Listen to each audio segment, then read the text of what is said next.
Sanje Juda Zogue Jonamla, Sanju Bando, Dane Japsu Che, Dage Chin So Gebe Son, Dola Benju Sanje Numere Ju, Sanje Juda Sukun, Sanju Bando, Dane Japsu Che, Dage Chin So Gebe Son, Dola Benju Sanje Numere Ju, Sanje Juda Suge Chonamla, Sanju Bando, Dane Japsu Dage Chin So Gebe Sonam Ye, Nola Benju Sanje Nu.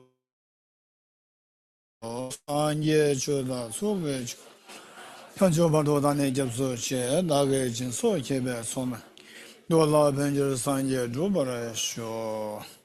I go for refuge and am enlightened to the Buddha, the Dharma, the Sangha, by my accumulations of practice of giving and so forth. May I become a Buddha to benefit all sentient beings. I go for refuge and am enlightened to the Buddha, the Dharma, the Sangha, by my accumulations of practice of giving and so forth. May I become a Buddha to benefit all sentient beings. I go for refuge and am enlightened to the Buddha, the Dharma, the Sangha, by my accumulations of practice of giving and so forth. May I become Buddha to benefit all sentient beings. Om ye dharma hetu prabhavam hetum te sham dathagato hyevatat te sham chayo nirodha evam bhati mahashramanaye swaha. Bumbala. Hetu prabhava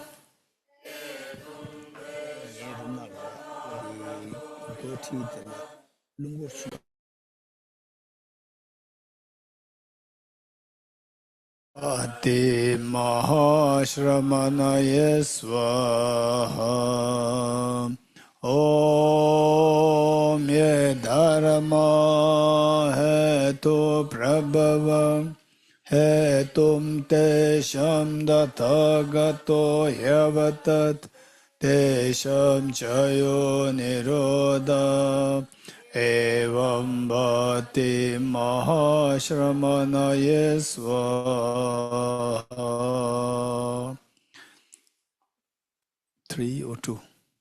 3. All phenomena arise from causes. The causes are taught by the Tathagata. Whatever cessation's causes is taught thus by the great seer. Okay. So this morning we talked about the Buddha nature, and the Buddha natures of kinds. One is known as the natural Buddha nature, and the other is known as the proliferating Buddha nature. So in fact, this is where, with the study of the In Praise of Dharmadhatu, which you find in the book by Aranagarjuna, we'll come to get confidence and conviction that I too have the potential to become Buddha. This is very important.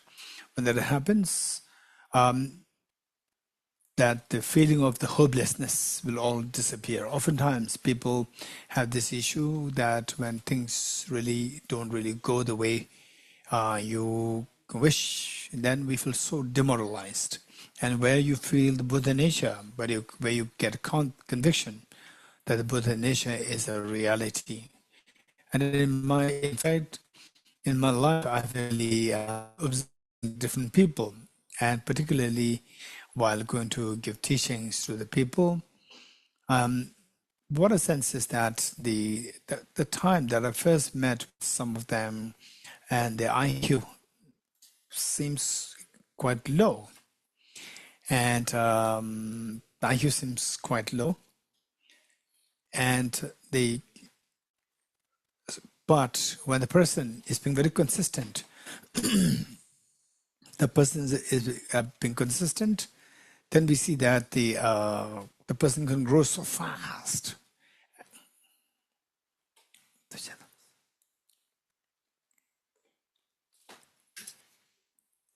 This is a cute one.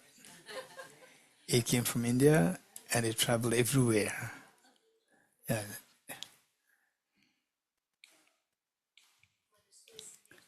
Sorry? Yeah, this was Swiss heat wave. Yeah. In fact, the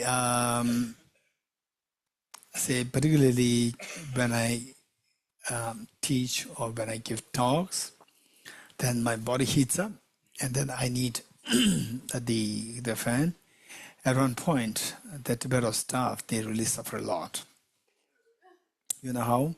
Nicola, he knows that.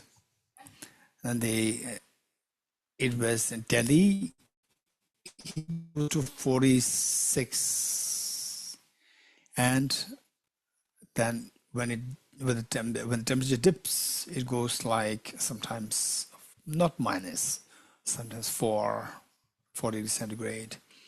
And the Tibetan when teaching happening, say maybe it's like 6 degrees, 7 degree, and I need AC on. AC on, and the people, the Tibetan staff working, there are layers of layers. I'm going to freeze, and nobody do. I can't do anything. The whole purpose of all of us to be here in the office is for these programs. And if I, if I feel the heat and the sweat, I have the sweat. I can't do anything. So the program has to be called off. So I had to put on the AC, and I'm very sorry for these young boys and girls. Layers and layers. And later we discovered this, and it solved the problem. So now they don't have to suffer. So I just have this one, and that's solved the problem. Okay, so with this, we see that we have the Buddha nature. This is very important, and in my own life, I've seen that the people, of course, who are naturally intelligent, we see that they just with the study of Buddhist philosophy, they think about so broad, very grounded, and then when translated into your own practice, we see that there's a tremendous benefit. Tremendous benefit. In fact, there's one gentleman who attended Nalanda diploma course, okay, Kumbala. Next time, the next class, Kumbala, the next class, the brochure, that is this brochure. So remind me. And so this gentleman, he initially his wife was doing the course, and his wife was pushing the husband and the children, grown-up children, to learn these. And the husband's not too interested. And she deliberately put the teaching on loud volume. So everybody in the house will, whether you like it or not, you have to listen to this. And then gradually what she discovered was that the husband on his own, he was searching for these teachings. And later he joined the course. So he became junior. Wife is a senior. So later, then so the husband, for him to come to me, to visit me, the wife said, hey, don't go to Geshe like this. Geshe is very busy. The way she is hinting that he should seek approval from the wife. And one day I need help, and the husband is in the government service. I need help from him. So I sent a message to him directly saying that I need help. And then he was preparing himself. Otherwise, where are you going? He said, I'm going to Geshe La. You cannot go like this. Busy. Then he showed the message. See, now I don't need to go through you. I can go directly. Okay. So when we met, then he said that he told me, he shared his experience of how this course really helped him. So what he said was that, Geshe, you will not answer how much I benefit from this course. So then I said, tell me what. So he said that when I first joined the course, you will not know who I am. So who I was. Say, I always used to carry a hockey stick in my car. Hockey stick in my car. I said, what is this for? He said, that's very easy. You drive and somebody cuts and you stop the car and take out the hockey stick and then the fight starts. So then he said that with this course, what happened, just imagine, I took this course and then after the 1 or 2 months time, I realized that this hockey stick doesn't have any work. Doesn't have any work. So how? Why not? Why does it not work? He said if somebody cuts, he would stop and that person pass by very easily. And finish, and then you drive. It's much easier than fighting. So he said that, then he realized that there's no work for this hockey stick and he threw this out. So he said that this is amount of the transformation of this course in his life. Okay, so likewise, I've seen that some people who started with I would call as the low IQ, and then suddenly they started to really flare up like a fire, extremely good, intelligent, really intelligent, and they say smart. So there was husband and wife, again, husband and wife. And the wife later told me that, so the earlier, whatever the husband used to do, the wife has to give direction, do this, do that, do this, do that, everything. So she has to give guidance, otherwise he cannot really do it properly. Thinking IQ is low, this is what she said. And later he's being very consistent with his studies, Buddhist philosophy. Later he started to tell the wife what to do, what not to do, and so forth. And she said, whatever he's saying makes sense. Makes sense? Wow, this, say, the Nalanda studies, they have a tremendous impact, even in your normal thinking. It makes you very open mind.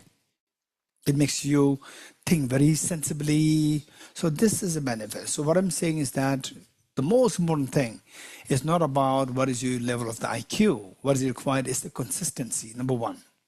You're being very consistent with these studies. It's not about Tibet House. It's about the Nalanda great masters' works, the legacies led by the great Nalanda masters.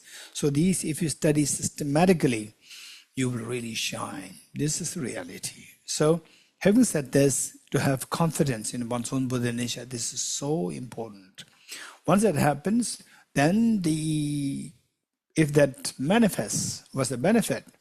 So look at the biography of the Buddha Shakyamuni. So on the Buddha's biography, which if somebody can show me where that is. Anyone who can show that to me? Anyone who can show that to me? Anyone who can show that to me? Some of you may be wondering that he's being too vague, not clearly saying what he's saying, what he wants. Huh? Okay. So I'm deliberately keeping vague to see who can get what I am looking for. Okay, so Jimbala is saying page 5. Okay. Okay, let's say page 5. Yes, it's on page 5. I deliberately kept it vague to see who really understands what I'm thinking. Okay, this is a biography. This is very important for us. And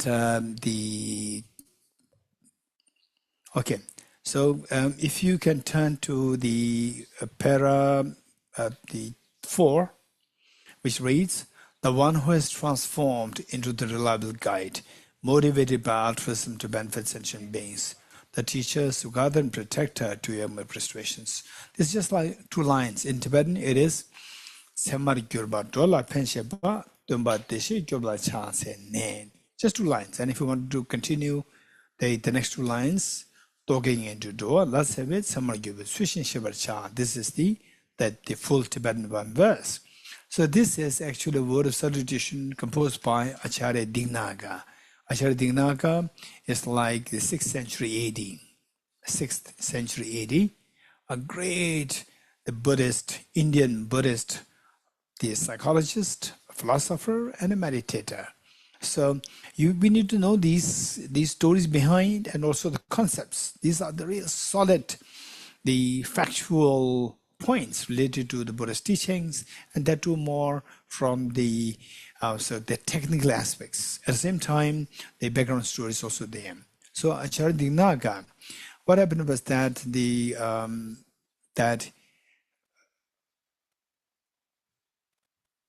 initially, when he was just a small boy, maybe age 9, 10, so those days, the schools, there's no, I think it must be the same everywhere in the world on those days. So in the village, there may be a gentleman who is more learned, and then all the families in the village, they send their children to this gentleman. So the gentleman under the shade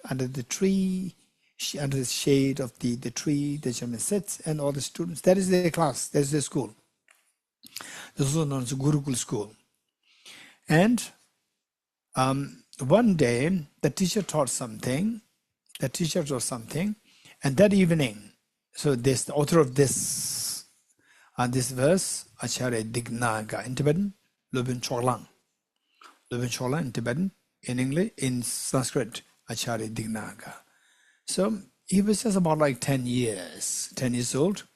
And that evening, after what the teacher taught that evening, what the rest of the boys and girls, what they noticed, what they saw was that this boy, Dignaga, he stripped off his clothes, came out naked, and then it was like dark, and he took a lantern, and he was looking for something. And all the boys and girls, they thought that now he has gone crazy. So the next day, all the boys and girls, they were so excited to give this news to their teacher. And they informed this to the teacher, and the teacher, they thought that the teacher was going to really feel amused. Instead of that, the teacher became very serious, and they were confused. Why? Then the class started, and the teacher so serious and asked the Dignaga, the boy, "Hey Dignaga, you stand up." And he stood up, and the boy was also very serious. The teacher was very serious, and all the students, children, they were expecting the teacher to be laughing. No laughing, very serious. So like two serious philosophers were meeting. This is the kind of environment, very tense environment created. And the teacher asked Dignaga, "Did you do that?" Then Dignaga said, "Yes, sir." All the boys and girls, they were confused. What's happened with the teacher and Dignaga, who they took as a funny, crazy, and it's not a crazy. Teacher's taken very seriously. "Did you do that?" And Acharya Dignaga said, "Yes, sir." Then the teacher said, "Get out of my class." Then Acharya Dignaga happily left. So what was he doing? Was that the day before, the teacher taught the self as permanent, unitary, independent. This is self, different from the body and the mind, which travels. So this is a permanent self. And Acharya Dignaga, as a little boy, he cannot say this, "Sir, I don't agree with you." He cannot say like this. So in the night, he was just like metaphorically, he was just looking for this, where is this self? Where is this permanent self? This boy, just 10 years old boy, he was looking for, where is it? If he say it should be findable with the lantern, indicating that what he learned from the teacher is not true. And the teacher felt that this boy is challenging him. And he said, "Get out." And he happily left. Then he became the father of the Buddhist logic, and epistemologist, psychologist, and a philosopher. So at one point he already became an extremely famous, popular teacher, and he was living as a hermit in the mountains. And in the daytime he would go out for alms round. So he was compiling all what he taught, what he wrote on the logic and psychology, Buddhist psychology and Buddhist logic. He was compiling all these materials. So as a gesture of the composition, how a part of the composition gesture, he wrote the word of salutation. This is a word that he wrote. The one who is transformed into the reliable guide, motivated by altruism to benefit sentient beings, the teacher, Sugata and protector to him of prostrations. That is what he wrote on a slate, and he left it outside his hermitage, and he left. Coming back, everything was erased. He did it 3 times. Every time he wrote, coming back was erased. Then finally what he wrote is that he wrote something different. He said, whoever erased what I wrote, if you erase it, thinking that you are, say this is like a fun to do it, this is not a matter of fun. This is a very important matter. Please don't erase this. If you erase this because you disagreed with what I wrote, show up in person. Show up in person means, let's debate. Then wrote it and left. Coming back, he saw a person waiting there. So two of them started debate. And of course, Acharya Dignaga, father of the Buddhist logic. So within a short span of time, with the debate, who can compete with Acharya Dignaga? So other one was easily defeated. Then the other one, because so much anger. In those days, unlike today, in those days, if you lost a debate, then you should be converted to the other tradition. Not only you, all your students, if you have 500 students, all the students will convert to other tradition. That was the debate in those days. And this man, instead of being loyal to this bet, that the rules of this bet, instead of turning to the tradition of Acharya Dignaga, what he did was that he also had some medical power. Medical power, and he started with his power, he started to send fire from his mouth against Acharya Dignaga, and Acharya Dignaga's rose was burned. And Acharya Dignaga felt so demoralized, and he thought that I can't even help one person. Every day I'm praying that may I become Buddha for the benefit of all sentient beings. How can I possibly benefit all the beings while I can even help somebody who is right next to me? And then he threw this slate in the air with the wish that the moment the slate falls, he would give up his spirit of Bodhicitta. And the slate never fell. And he looked up in the sky, and he saw Arya Manjushri holding the slate. And Arya Manjushri advised Acharya Dignaga, you, my son, don't give up. Don't feel demoralized. I'm always there to bless you. I'm always there to guide you. And you continue with this work. This work will become like the incredible great eyes, vision for the future generations to see the reality so profoundly. So you continue with this is a very important task. You must not give up. Continue with this. I'm always there with you. So this is advice given by Arya Manjushri to Acharya Dignaga. So this was the story behind that. And so from this we see that the Buddha, so the Buddhist tradition is the directed to the Buddha. And you say how Prince Siddhartha, he awakened his Buddha nature. So what we learned is that all of us, we have the Buddha nature. Whatever religion they're following, it doesn't matter, whatever gender, whatever ethnicity, we all have this Buddha nature, seed of perfection, awakening of which the real treasure, the manifests. And so this is what we have. But who succeeded in this journey of awakening the hidden treasure? So what we learned this morning is that the Buddha is, for this reason, that the Buddha is revered as the fully awakened one. And we too can be awakened. So this line, it says, the Buddha's biography. Buddha's biography, we see that if you Google search the Buddha's biography, you will see some very standard Buddha's biography which talks about the Buddha meeting with foresights and then giving up the roles in the royal life. And so this is a very biography meant for ordinary people. Whereas these two lines are the technical biographies meant for the people who are more serious, who can really understand the Buddhist biography more deeply.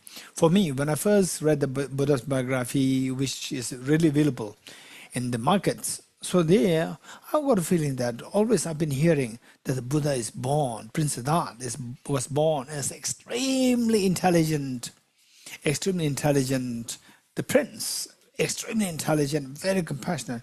But the stories there, reading the stories, of course, for the small children, and so there it says, was he really intelligent?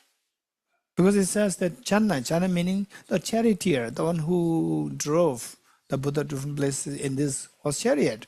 So Channa, he was just the son of a regular, the person, one of the ministers or somebody who's working in the palace. He was the son of that. And it said that Buddha and Channa, two of them, they are like same age group. And then the Buddha was asking, say, these biographies. So these biographies just meant for the ordinary people. So then the Buddha saw, let's say, a sick person, and the Buddha asked, Channa, who is this sick person? And then will it happen to me also? Yes, it will happen to everybody. And then you say, this is very intelligent prince. Oh, it's much stupid than Channa, the charioteer. No, this is a very simple biography. This is not real biography. It's just for the ordinary people. The real biography, these two lines, is a very technical, and you understand this, you'll find deep, very profound joy. Okay, so the real biography. Okay, now technical. I wouldn't say real. I would say technical biography. The biography of Buddha in a technical sense. So, just if you agree with me, if you agree, see that your mind also becomes deeper. The Siddhartha was in the palace. Loseling was in the palace, and his father was afraid that Prince Siddhartha may leave the palace to go into asceticism.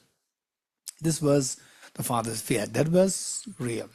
Then meanwhile, Prince Siddhartha, as a young prince, one thing that he noticed was that his cousin Devdutt, Ajin, Devdutt, he happened to be quite a cruel person, just shooting the swans, just injuring, hurting, bullying others. And Prince Siddhartha, he could not tolerate that. You could see the compassion in this Prince Siddhartha. And then he noticed that in the palace,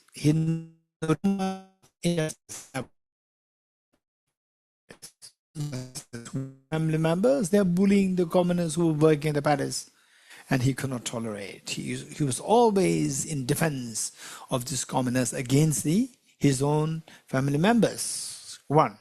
Number two, he could also see amongst the commoners there's so much of the domestic violence happening. Or he could see these things. Then he realized that I have to look for a solution for all the problems. That was the motivation. The motivation was compassion, a solution to help all the beings. I become the king. What can I do? Can I really help all the beings? No, look at my father. He's already king. But he cannot do anything. He can't even help people unless bullied by the families. So he realized that this is not the solution. I have to look for an alternative way. So he left the palace. So he left the palace motivated by compassion, altruism. This is number one. So what was he? Or he left to look for the solution, to be taught, to guide all the beings to the state of painlessness, to the state of fearlessness. So this is what he was motivated by. Then and now tell me, if you are somebody like Prince Siddhartha who left the palace, then what should you be doing? Anyone? What do you think you should be doing? When you leave the palace, then what should you be doing? Fun master, yes, you have to learn something. You have to learn how to solve the problem of everybody. For that, you have to seek the help of a teacher. So he went in search of a teacher. So the first teacher, who was the first teacher?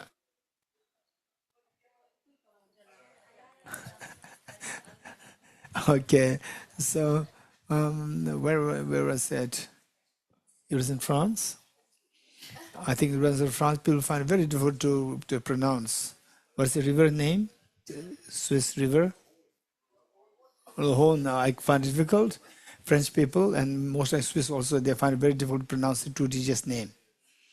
Acharya Alara Kalam. Acharya Alara Kalam, the first teacher. And Prince Siddhartha, he reached the same spiritual realization as the teacher very quickly. First teacher, Acharya Alara Kalam.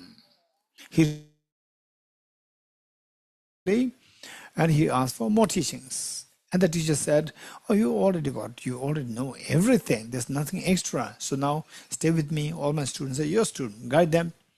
And then Prince Siddhartha said that, okay, I came here to look for the solution for all the problems. I didn't get the solution. He left and he sought the help of second teacher. Second teacher's name is? Okay, Gusala Dureka, second teacher. So second teacher, his realization is higher than the first one. So again, Prince Siddhartha, he received teachings and meditated, and he is the same level as the second teacher, very quickly. And asked for more. In fact, what are we going to learn of what is samsara, the peak of existence, peak of samsara. So the second teacher already reached that level, the peak. And beyond this, there's nothing except nirvana. So because that the teacher reached that level, the teacher very confidently said that you have realized everything. There's nothing else to learn. And again, Prince Siddhartha said the same thing. And then he left and he remained in this solitary meditation for 6 years. And then he found the wisdom to dispel the darkness, which is the root of all the problems. Okay, so it says, the one who has transformed into the reliable guide, meaning that Prince Siddhartha, who was the ordinary prince, then later he became the reliable guide to guide all the sentient beings to the ultimate happiness, freedom from all the painful tears. And that too, how? He transformed. He has transformed. It's not that he was born as a reliable guide, but he has transformed, which means that ordinary became a reliable guide, the light, the sun of the whole universe. So from this word, transformed, we should be inspired. Oh, in which case we can also become one like him. Yes, we can. This is deliberately his attempt to inspire others. So then it says, then Rabbi got motivated by altruism to benefit sentient beings. That is the motivation with which he left the palace. Motivation of compassion. Then what did he do? Next is the teacher. Teacher meaning it's not the teacher per se, but it refers to the wisdom of emptiness, the wisdom to be taught. The wisdom of emptiness to be taught to others as a solution to all the problems, the teacher. Okay, so he found this wisdom of emptiness. Having found the wisdom of emptiness, okay, how many of you could still remember the nightmare of the COVID days? Raise hands. How many of you still remember the nightmares of the COVID days? Raise hands. Or you forgot? No? Not forgotten? Okay. And it was really a deep, profound feeling of uncertainty. How many had that experience? This tiny virus will not spare anybody. The kings, queens, presidents, brahmanas, and ordinary people, what to mention. We all are not spared by this tiny. Anytime we can be killed by this feeling of uncertainty. Raise hands. You had this feeling? Very scary? Okay. So there, what were you looking for? You were expecting, most likely some of you are expecting somebody should discover, or somebody should invent, or somebody should produce the vaccine, right? So today there are debates, conversing the vaccines. But in those days, people, including myself, were just wishing that somebody comes up with the vaccine as soon as possible. And finally, the vaccine came. When the vaccine came, then somebody say came up with a vaccine. So what should we do? Then market it? Is anybody from medical background? Anybody from medical background?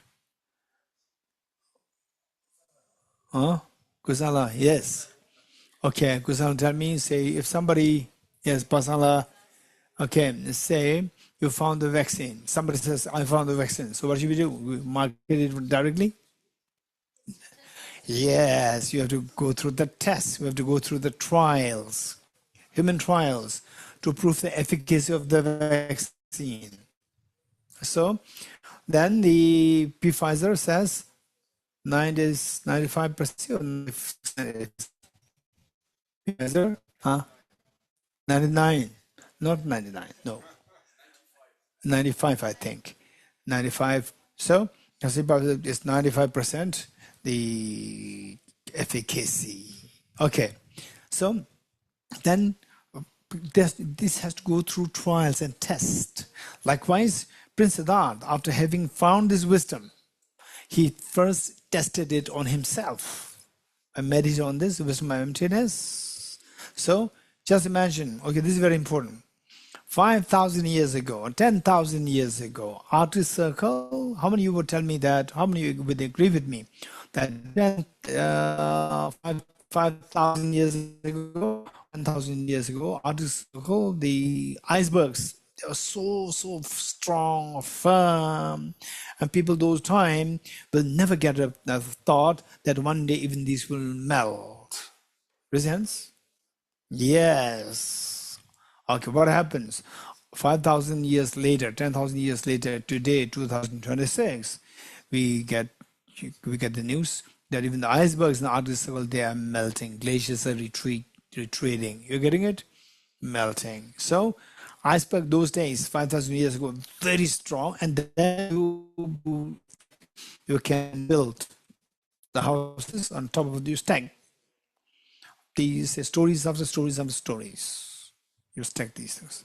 Then 5,000 years later, today, 2020, then the iceberg, which is the ground for all what you've stacked up, the ground start to melt. Then what happens? What is stacked up?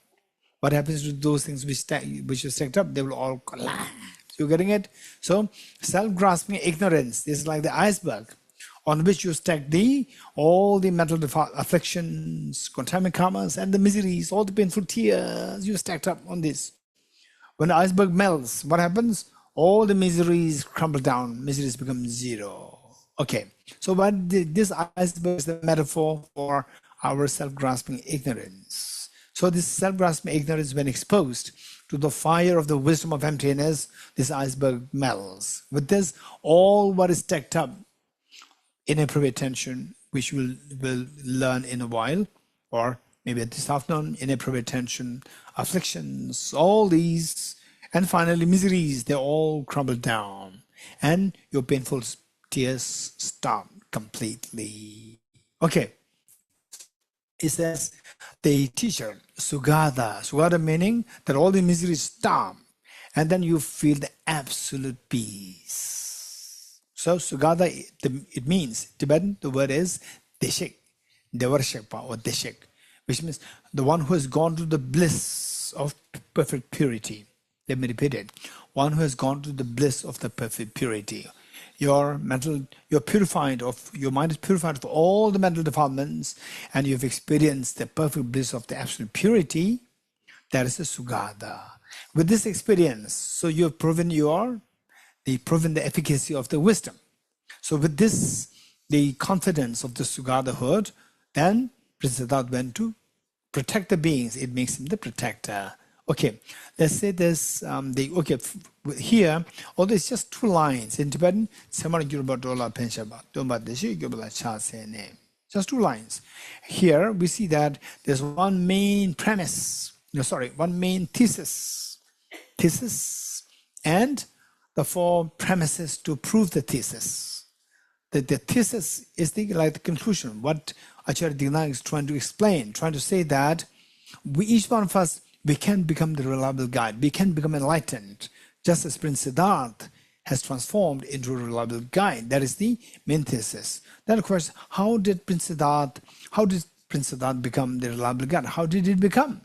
Then he gave the 4 reasons. What are the 4 reasons? Number 1, the motivation of altruism, compassion. Number 2, the wisdom that referred to by the word teacher. And then number 3, Sugadahud, that he experienced this total liberation from all the fears. And then finally, protector, that he became the protector to benefit all the beings. So with these 4 premises, with these 4 reasons, then we get a deep conviction that yes, indeed, Prince Siddhartha has transformed into a real guide, and he is the best of the guides for all of us to guide us from where we are today, suffering, to a state of total elimination, freedom from suffering. So he's the best of guides. This is the Buddhist biography. Okay. So with this, then the next is that the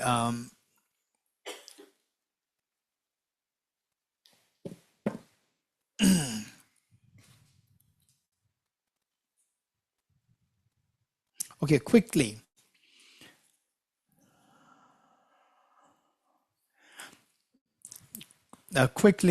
Then the Buddha, after becoming enlightened under the Bodhi tree, he remained silent for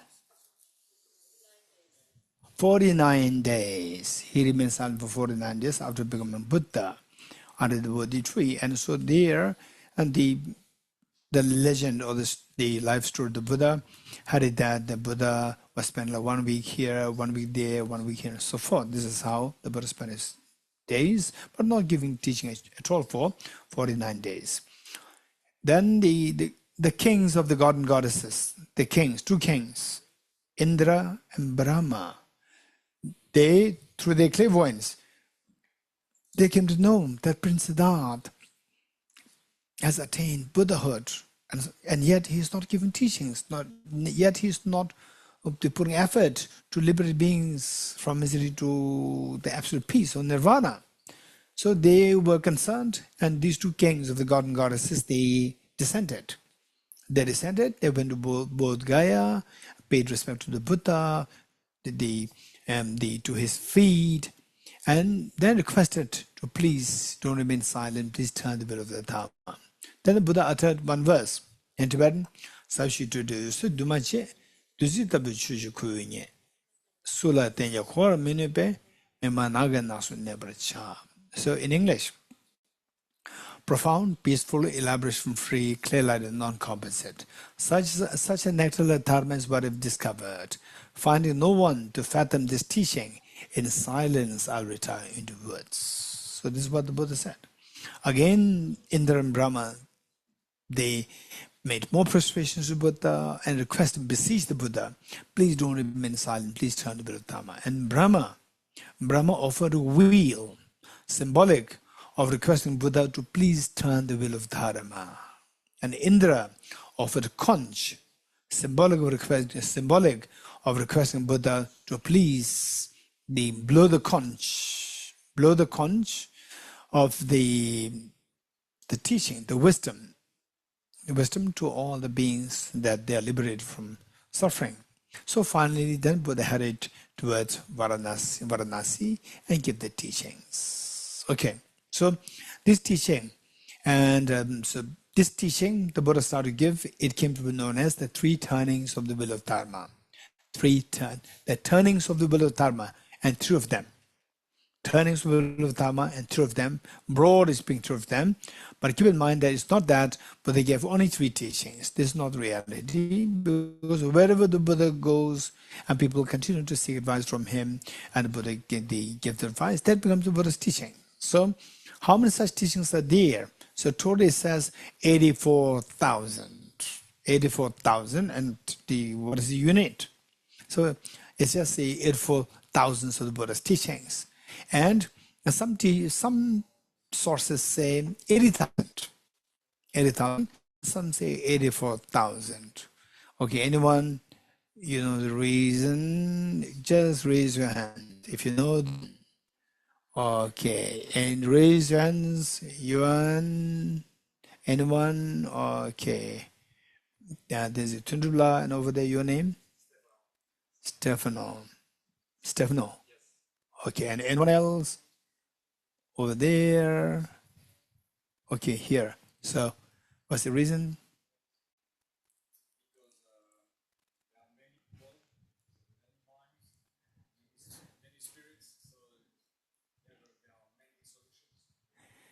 No, the question is that okay, first we need to know the question well. The question is, in some sources it says Buddha gave 80,000 teachings, 80,000, and some say 84,000. Why the difference in the number? This question. Okay, Stefano.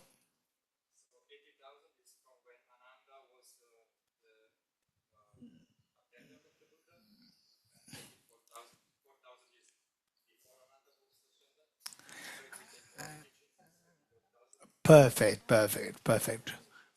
Okay, so so all these we have to know the facts. It's so good if you know the facts, the way Stefano said. If you know these facts, this will give you confidence when you talk about the Buddhist teachings, and gradually you talk about your psychology, what's happening to mind, how to transform your mind, and how to tackle your mind, manage your emotions. You'll become very confident. We need to have the facts. So as Stefano said, so what happened was that initially the Prince Siddhartha, after becoming Buddha, then gradually students were gathered. The five disciples, and then gradually the number of the disciples started to grow. And then meanwhile, the Buddha also age-wise catching up. And then the disciples, they decided, and they had the internal discussion to request the Buddha if they can be attendant for the Buddha. And they were first exploring who could be the right candidate for that. And internally, they decided on the Ananda, who was the Buddha's cousin. And they, okay, if you are made the request, can you be the Buddha's attendant? You will be happy, not happy? I'll be happy, raise hands. Oh, we are all very happy. But Ananda, and you will say, yes, of course, thank you. But Ananda did not say, yes, thank you. Ananda gave a condition. He said, I'll be very happy to do that, provided one condition is fulfilled. And then the other monks, they were confused. We are not talking about you becoming my attendant. You're talking. We are choosing you as an attendant for the Buddha, and you're laying a condition. And they asked, what is the condition? And the condition is that the Buddha cannot give teachings in my absence. All teachings must be given in my presence. And this was the condition laid. Then they had no choice. They approached the Buddha and made the Buddha the same request and said that we all decided on Ananda, but Ananda he's saying that this condition must be fulfilled. And the Buddha said, okay, I'll agree. So Buddha agreed to the condition laid by Ananda. So from that time, it is said that whenever the Buddha gives teachings, Ananda was always present. So since the point Ananda became Buddha's attendant, then there are 80,000 teachings given, and before that 4,000 teachings were given, may or may not be in the presence of Ananda. This is I would say, historical fact. So we need to know the facts. Okay, so these teachings were given, and these teachings now make a little quick that these teachings are all grouped into three, known as the three turnings of the wheel of Dharma. So to know the three turnings of the wheel of Dharma, we need to know three things for each turning. First, the place. Number two, the target audience. And number three, the subject matter. Okay, what is first? The place. Number two, target audience. Number three, the subject matter. We need to know these three things. First turning wheel of Dharma. First turning wheel of Dharma, the place most of us we know. Places Varanasi or Sarnath. Sarnath within Varanasi. That is a place. And the target audience. To know the target audience, we need to know So it seems like most of you, you're already familiar with the Buddhist teachings, particularly I would say the philosophy part. So I don't have to really have to go to too specific or too detailed. So to know the target audience of these three philosophical, these three terms of Dharma, we need to know the four philosophical schools, four Buddhist philosophical schools. Number one, Vaibhashika. Okay, Tenjula. Number one is Vaibhashika. Number two, hey Tenjula. Okay, so Tenjula, they learned this in Tibetan. So she said Dodeba. Dodeba meaning Sautrantika. Okay, number three, Semsamba. Semsamba is Chittamatra. And number four, Umapa Madhyamaka. Okay, let's see the first Vaibhashika, Vaibha, Vaibha, Shika, Vaibhashika. Vaibhashika. Number two, Sautrantika, Sautrantika, Sautrantika. Number three, Chittamatra, Chi, some people translate to write it as Citta. So it's just a convention, whichever you follow. So let me say Chitta Matra, Chittamatra Samsamba. And finally, Madhyamaka, Madhya, Madhyamaka, Madhya, Madhyamaka, Umapa. Four schools. Okay, so what's the first one? Number two, number three, number four. Okay, number four, I do not say Prasangika, all the details are coming. This is amazing. People will be so amazed. Geshe is so lucky to have amazing students. He does not teach anything, something, and something's all coming from students. They already know. Okay, amazing. Thank you. Okay, so Vaibhashika, Sautrantika, Chittamatra, Madhyamaka, and Madhyamaka can be divided into two, Savatantrika Madhyamaka and Prasangika Madhyamaka. Okay, so some beginners may feel a little overwhelmed. There's so many divisions. Okay, don't worry. So with this, let's say, but this order should not be altered. Order must be maintained as it is, Vaibhashika, Sautrantika, Chittamatra, and Madhyamaka, for the reason that it is from Vaibhashika through to the Madhyamaka progressively, and the philosophy becomes subtle. Mid-period, from Vaibhashika to Madhyamaka, the philosophically speaking, it becomes subtle. Okay, so the first tenet of Dhamma, the target audience, Vaibhashika and Sautrantika. Target audience, Vaibhashika, Sautrantika for the first tenet of Dhamma. Then what's next? Subject matter. So what did the Buddha teach for the first tenet Buddhism? What did the Buddha teach? Anyone? Quick. Oh, that taught the Four Noble Truths. Okay, taught Four Noble Truths. And number two, not only just taught the Four Noble Truths, but taught the Four Noble Truths to be truly existent. Four Noble Truths, taught the Four Noble Truths, and that the Four Noble Truths exist truly. This is what the Buddha taught. Second tenet of Dharma, the place, quick. Second tenet of Dharma, vultures, pigs, play, or place within Rajgir. And target audience, okay. Target audience, Madhyamaka, not Chittamatra. I thought that you were going to say that. So my guess is correct. So it's not Chittamatra, it's Madhyamaka. Second tenet of Dhamma, the target audience is Madhyamaka. And the third was the subject matter. The subject matter of second tenet of Dhamma is the emptiness of the characteristic, emptiness of self-characteristics, this word. Emptiness of self-characteristics, in simple terms, emptiness concept of emptiness. Okay, this is the second tenet of Dhamma. Now the third one, this is a little technical. Third one, and while I see many seniors, but still we will do that. Third, what's the first one? the place. What is the place of this third Noble Dharma? Yangbachen in Tibetan and English by Vaishali. Vaishali. V-I-A-L-I. Vaishali. Okay. Yangbachen in Tibetan. And number, what is next? A target audience. Who is the target audience? Okay, Chittamatra. So look, this is very important. We need to know these facts.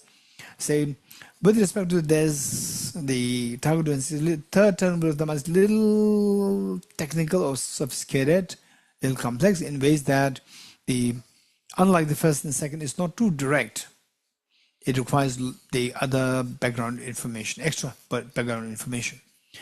In the first term of Dharma, say the Buddha taught that Four Noble Truths exist truly, and Vaibhashika and Sautrantika, they're very happy they left. They left. They're very happy they left. And in Vulture Speak, the Buddha taught nothing exists truly. Nothing exists truly.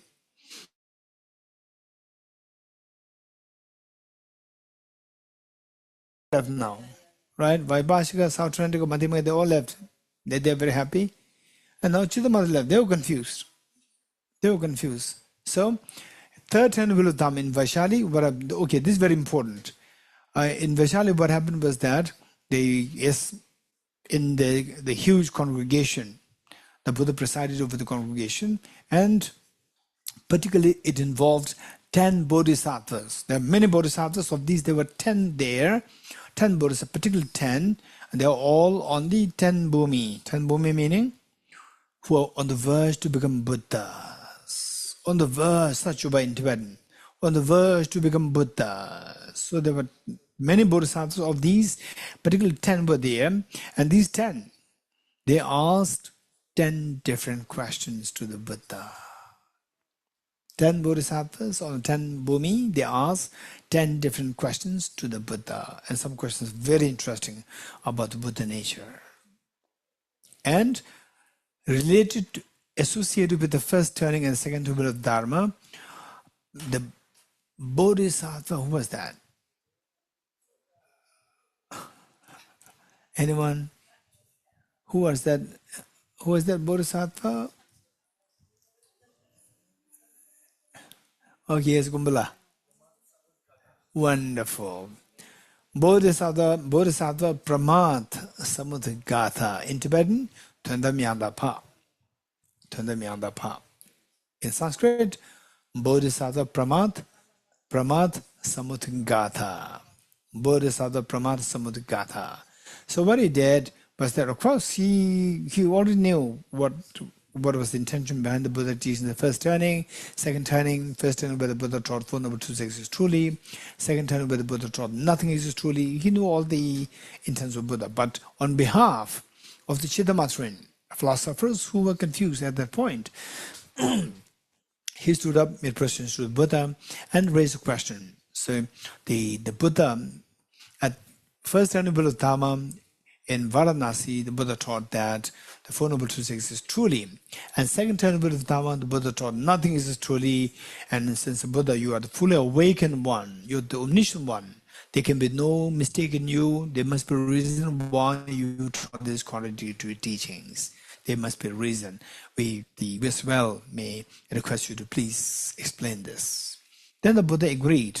Yes, in the first turning, I did say the Four Noble Truths exist truly. In the second turning, I did say nothing exists truly, and there's a reason there. So his interpretation or his clarification that he made in response to the question asked by Bodhisattva Pramatsamudgata, that clarification came to be known as the third turning of Dharma, particularly in association with the first and second turning. Whereas the rest of the responses the Buddha gave to the other 9 bodhisattvas, they are classified as these third turning of Dharma, but they are not classified as third turning related to the first and second turning of Dharma. Only the response Buddha gave to the question asked by Bodhisattva Pramatsamudgata, that is one which is described as a third turning in association with the first and the second turning of Dharma. Okay, so what clarification the Buddha gave?